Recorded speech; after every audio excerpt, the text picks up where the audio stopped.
Berarti Bapak mah kayak lebih peka berarti ya Pak ya? Indra. Saya juga mau datang ke sini kayak udah tahu ya? Tahu, Oh, ya. Berarti benar ya? udah tahu. Maka saya duduk di sini.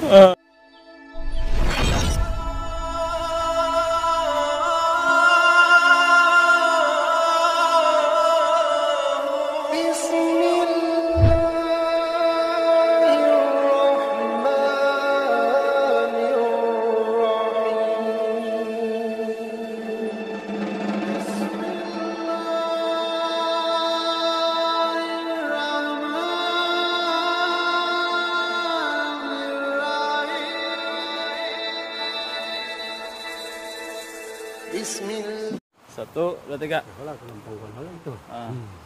Satu, dua, tiga. Assalamualaikum warahmatullahi wabarakatuh. Halo pemirsa, bertemu kembali dengan saya Akang Dayat di channel yang fenomena ini, channel Kartika Idul TV. Di pertemuan kali ini saya akan menemui lagi seorang yang dulu pernah kita wawancarai. Dia pernah mengalami mati suri dan kita belum sempat untuk menanyakan secara detailnya pemirsa. Di kesempatan kali ini kami mencoba menelusuri dia karena dia susah ditemui kalau di rumah pemirsa. Dikarenakan dia orangnya sukanya santai di pinggir sungai, di pinggir hutan. Dia itu sukanya menyendiri, kayak seperti orang yang sedang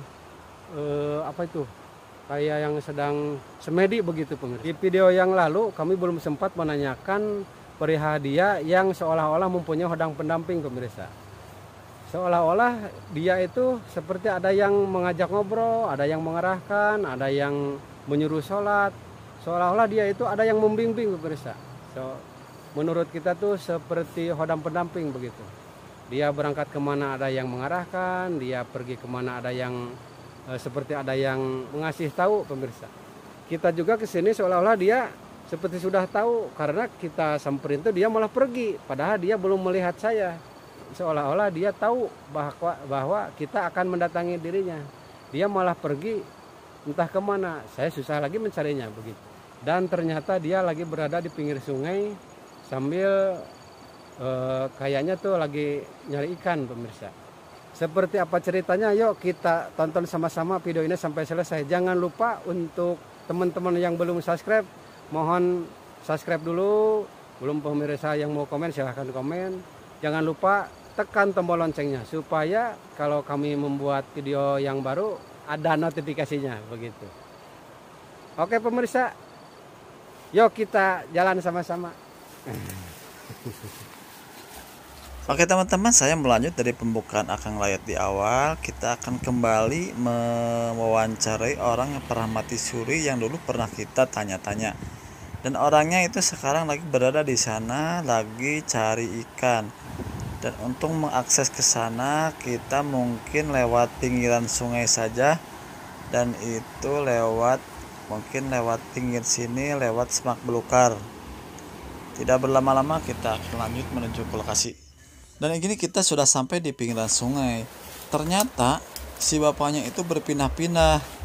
Tadi pas waktu kita lihat di atas, bapaknya itu sebelah sini.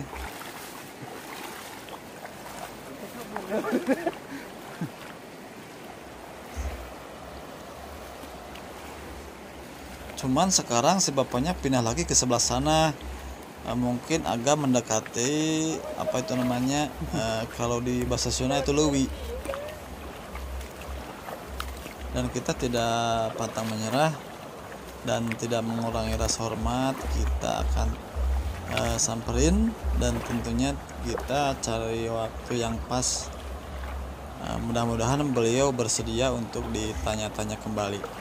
Sebetulnya sih di minggu-minggu yang lalu kita sudah mencoba mau silaturahmi kembali, cuman selalu gagal dan selalu tidak ada di rumah, susah dicari gitu. Dan terakhir waktu hari-hari kemarin kita ke rumahnya, ternyata beliau itu habis jatuh dari pohon setinggi 6 meter. Dan anehnya hari sekarang ini sebetulnya kita mau menjenguk, cuman lagi-lagi tidak ada di rumah. Dan kata istrinya itu lagi cari ikan. Padahal itu kata tetangganya itu pas habis jatuh itu sampai dia itu muntah darah. Nah, di situ saya jadi penasaran, jadi merasa pengen tahu, berarti dia bukan orang sembarangan gitu. Untuk lebih jelasnya kita akan langsung samperin aja perihal mungkin adakah kaitannya dengan dulu waktu habis mati suri. Kita akan langsung aja samperin.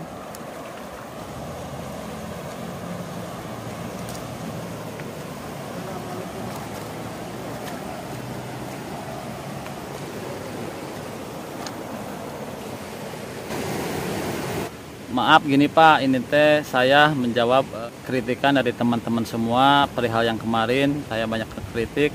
Mohon maaf mungkin di awal saya terlalu semangat ya. Dan ini menjawab yang pertanyaan yang berikutnya. Dari dulu yang belum saya sempat tanyakan, bagaimana hikmah kehidupan setelah bangkit dari kematian mati suri tersebut gitu. Bisa dijabarkan lah dari awal sampai akhir begitu. Insya Allah atas izin Allah Subhanahu Wa Taala saya akan menjabarkan semua yang sesuai dengan kenyataan kehidupan manusia di alam dunia ini. Sebab kalau kehidupan manusia itu sudah dipasangkan, satu ada siang, ada malam, dan sejabanya.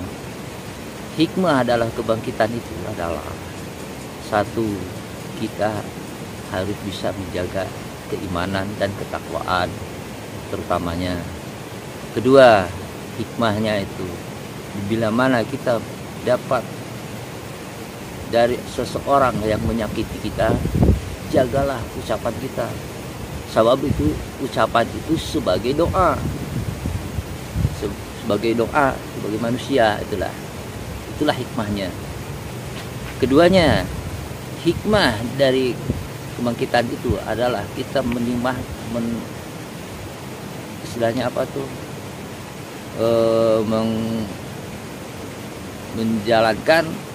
bukan menjalankan, maksudnya itu hikmahnya itu adalah kita menambah keimanan dan ketakwaan pada Allah Subhanahu Wa Taala. Itulah yang bermaksud, itu hikmahnya dalam kebangkitan. Masalahnya apa? Kita bisa katakan membangkitkan, bukan kita membangkitkan, dari Allah Subhanahu Wa Taala itu belum mengizinkan bahwa kita harus sampai di situ. Masalahnya kalau Allah belum mengizinkan, apapun yang terjadi pasti jadi kenyataan. Inilah hikmah kenyataan kehidupan manusia. Yang ketiga, hikmahnya kita harus lebih waspada dan lebih teliti menjaga ucapan, tekad, ucap lampah lah. Itulah sifat manusia. Masalahnya kalau manusia itu udah diciptakan dari awal, ya, godaannya pun banyak. Misalnya kesombongan, ria, takabur, iri dengki, dan sebagainya. Itulah sifat manusia. Maka kita wajib menjaga lisan itu. Masalahnya kalau lisan kita kalau nggak dijaga sama kita, orang lain apalagi, ya kan? Nah, itulah hikmah. Enggak gini Pak, kan mungkin menurut Bapak kan itu menjaga lisan. Kan kalau Bapak mah itu kan ada kelebihannya. Contoh yang hal-hal yang Bapak ucapkan yang menjadi kenyataan itu seperti apa? Maksudnya kan ada ucapan yang buruk, yang baik. Nah, ada bukti gak seperti apa gitu? Nah, satu contoh, ada satu daerah waktu kita menanyakan upah kerja, sampai 4 balik 5 balik dia belum menyiapkan, cuma janji aja, ya kan? Nah, terasa kita itu rasanya udah sampai sejauh itu, rasa tersakiti. Tapi bukan arti kita membalas dendam, tidak. Pas kebetulan kita ngucap gini, mudah-mudahan padinya bagus, mulus, ya kan? Itu kan doanya. Nanti udah mulus mati, sudah gue. Tidak lama kemudian setelah, ya pas pertama kata lihatannya padi itu mulus. Itu ucapan yang jelek tuh, maka saya setrika pola itu dijaga. Pas kali tengok, udah kayak disemprot, mati total. Itulah kenyataannya. Jadi itu Bapak ngucapan itu secara tidak langsung tidak sadar ya berarti? Tidak sadar. Mungkin terbawa emosi. Bawa ya? emosi. Jadi mungkin itu salah satu ucapan hikmah yang menjadi kenyataan, yang itu yang jeleknya ya Itu berarti. jeleknya. Kalau misalnya yang bagusnya, kita misalnya mengucapkan, kalau besok kamu ini pasti dapat rezeki misalnya. Ya. Kata siapa? Ya kata Allah Subhanahu wa taala bilang. Tengok aja. Benar berarti. Alhamdulillah. Saya sendiri merasakan. Tahu-tahu datang ke rumah itu, Pak, ini ada uang sedikit. Ada yang nganterin. Ada yang nganterin. Berarti kayak udah yakin aja ada yang mau Karena ngasih yakin, gitu ya. ada yang ngasih itu. Itu keyakinan kepada siapa? Ke Allah Subhanahu wa taala. Soalnya sebab kalau manusia itu maliknya itu ada yang ngatur. Rezeki kita ada yang ngatur. Tapi kan kita kadar rasa batin itu, wah kayaknya orang ini pasti ada datang sini seumpama. Besoknya ada. Itulah kenyataannya. Maka sejak itulah aku ucap. Berarti saya juga mau datang ke sini kayak udah tahu ya. Tahu. Oh, berarti benar ya. Udah tahu. Maka saya duduk di sini. Kalau di situ nggak ke sini, aku pasti udah pergi situ. Sengaja aku duduk di situ. Udah tahu perasaan apa sih orang ini datang sini. Padahal kita sebelumnya mana mau janjian di mana-mana kan enggak kan? Enggak.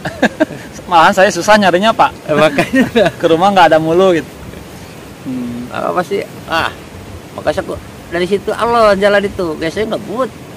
Alon-alon lah. Ini pasti ada orang yang datang. Makanya aku duduk di situ. Walaupun nggak ada ikan yang makan. Nah, berarti Bapak mah kayak lebih peka berarti ya Pak ya. Jadi insting atau indera keenam itu mungkin ya. Indra keenam. Sebab orang itu kan sebetulnya itu orang itu punya sebetulnya. Cuma kita mau ngasah anda. Satu contoh lah. Punya parang satu. Tapi kita tidak mau ngasah. Ya. Gimana rasanya tuh? Digunakannya apa mau tajam? Iya. Enggak kan? Enggak. Nah itulah di badan kita semua udah ada seperti itu. Jadi tergantung kita memilikinya. Dan kehidupan kita ya, kalau aku sendiri sih terus terang aja, apa yang terjadi kita dinikmati apa adanya. Kalau ikhlas lillahi ta'ala, itulah penyebabnya. Soalnya Bapak mah kelihatannya itu sama saya kayak santai, nggak punya beban. Misalkan besok mau makan apa, jadi seolah-olah kata santai gitu ya. Iya. Di sawah, di hutan gitu. Itu yang dirasain atau tipsnya bagaimana gitu yang dirasain sama Bapak gitu. Kalau pendapat saya sendiri, tapi ya pendapat saya sendiri lah. Iya, Kalau iya, pendapat yang Bapak orang alami. lain takutnya nggak enak gitu loh. Ya.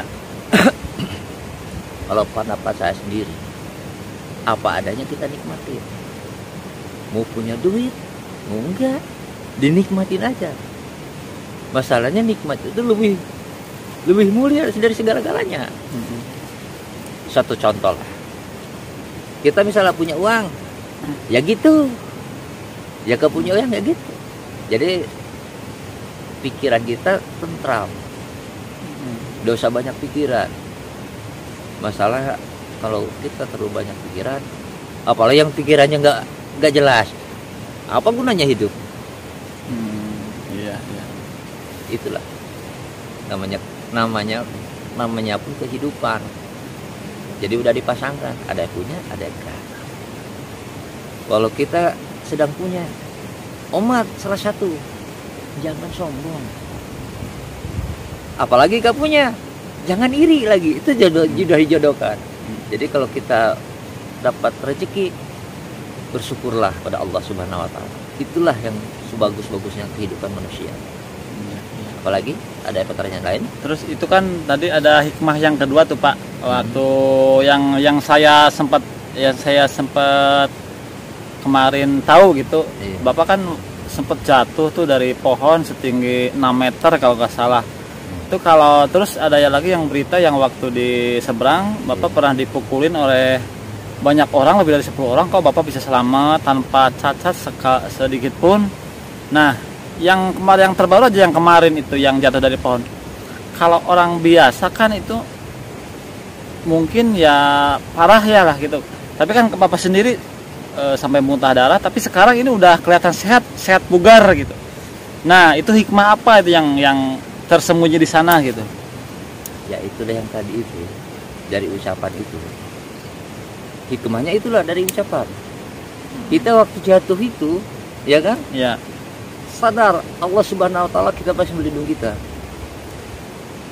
Jadi pas kita jatuh ada yang tongkat, kita langsung nangkap tongkat. Jadi tumpak tongkat. Jadi dia langsung buak gitu. Itulah. Ingat berarti ya. Ingat pada Allah. Jadi udah pasrah aja gitu. Semurah diri pada Allah Subhanahu wa taala. Itu kan saya sempat lihat Bapak juga sampai muntah darah, tapi sekarang itu udah jag-jag lah, udah sehat gitu dah. Nah, terus itu yang waktu sama orang-orang dipukul itu gimana itu ceritanya bisa selamat itu? Oh, itu yang lanjut ke situ. Itu udah hikmatnya udah kan? Udah maksud kan? Iya. Lah kisah itu masih lain lagi ceritanya. Waktu itu kan aku jadi security di Sumatera. Ya. Nah, saya kan cuma mengingatkan. Memang itu kekentongnya orang Bali. Paling ditakuti 10 Bali. Terus terang aja. Bukan kita sombong, kenapa? Ya minta kepada Allah Subhanahu wa taala, ya Allah, hilangkan mata dia, penglihatan dia. Jadi kita nyandar di itu dipatok ke bahasa Sumatera kayak ulin lah. Kalau di sini nggak ada kan? Nah, nyandar kita menipukan mata orang. Ya Allah, moga-moga Allah Subhanahu wa taala menghilangkan penglihatan diri aku supaya patok ini kelihatan dipukul. Kelihatan mata dia tuh memukul aku. Maka kata orang tuh bakmuk. Kita santai aja ya pukul orang, bukan dari saya sendiri. Jadi meminta kepada Allah Subhanahu wa taala, ya Allah, moga penghilangkan penglihatan manusia patok itu kayak aku. Jadi yang dipukul mah bukan Bapak. Bukan. Patok. Kalau di sini batas ya, Pak. Ya patok ya. Patok. Berarti kalau bisa saya simpulkan kembali ke hikmah yang awal ya Pak. Ya, itu dari ucapan itu ya. Dari ucapan. Kesimpulannya itulah. Maka kita mengucap pada Allah Subhanahu wa taala. Tapi kalau atas izin Allah tabur. Jadi kita menonton. Jadi pukulan patok. Maka kita enggak apa-apa. Itulah. Yang dipukulannya itu kayu. Kayu bukan aku. Oh, yang dipukulnya kayu. Iya. Itu patok kayu. Berarti Bapak mah cuma liatin aja di pinggir. Itulah hikmahnya. Tapi itu atas izin Allah. Berarti bisa dibilang Bapak mah si pahit lidah ya Pak? Ya itulah, mungkin kayak itulah. Hikmahnya itu setelah mati suri. Kematian Surya itu. Makanya saya setek apalah kalau ada tangkar-tangkar saya kawan masih mikir 2 kali mau ngomong jelek itu.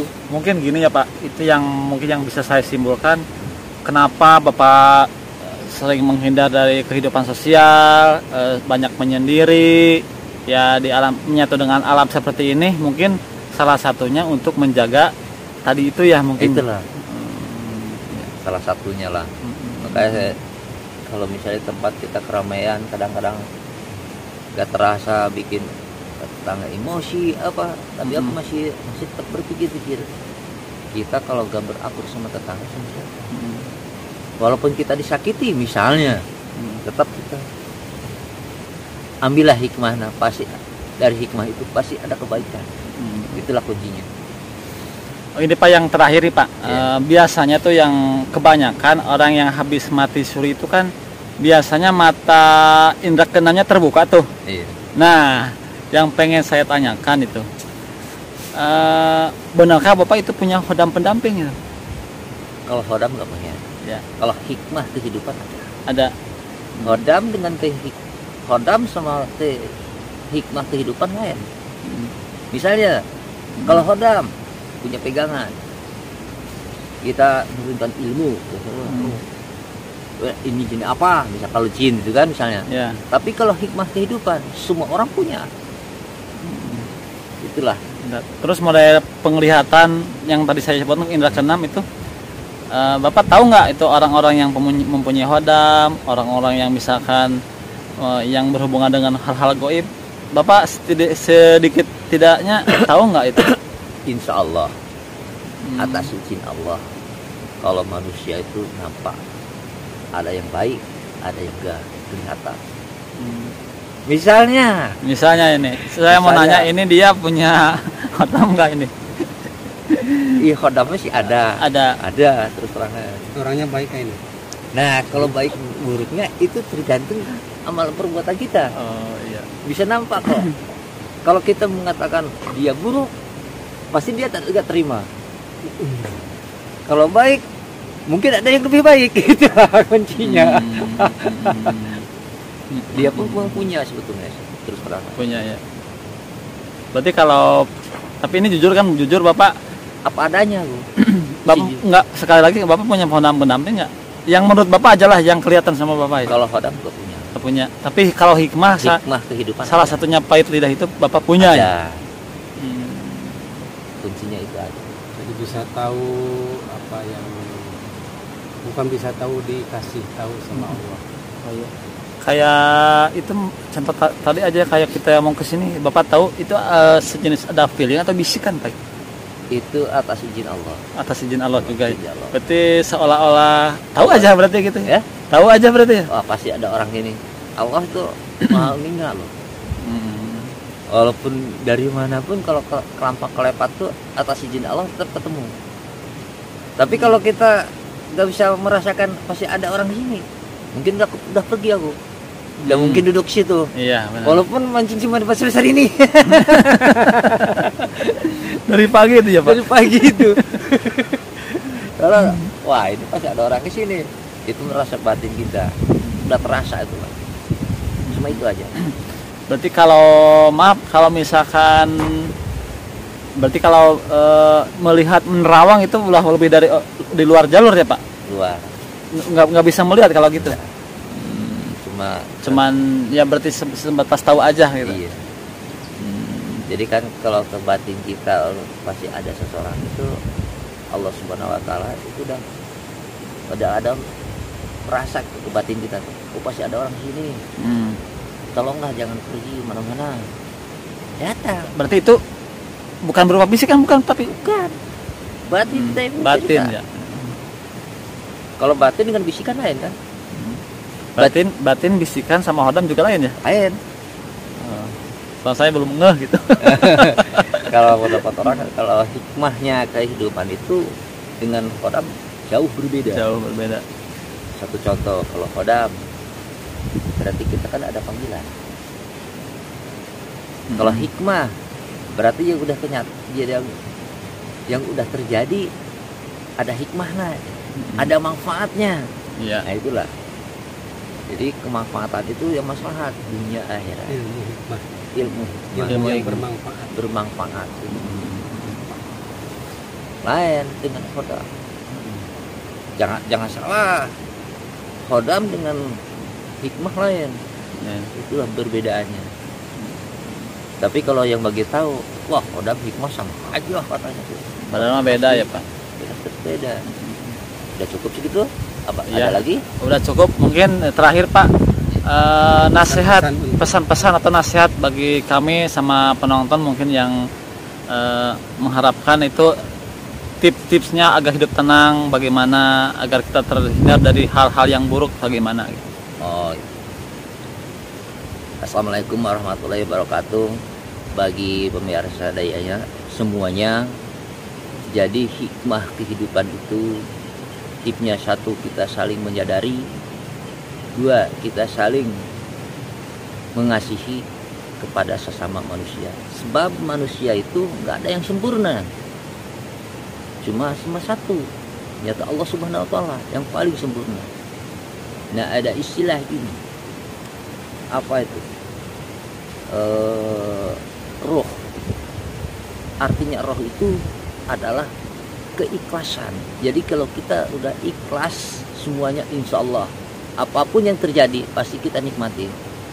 Mudah-mudahan hikmah dari ini ada manfaatnya bagi kita semua dan ada barokahnya bagi kita. Saya sendiri, itulah hikmahnya kehidupan aku yang kisah nyata yang kealami saya sendiri.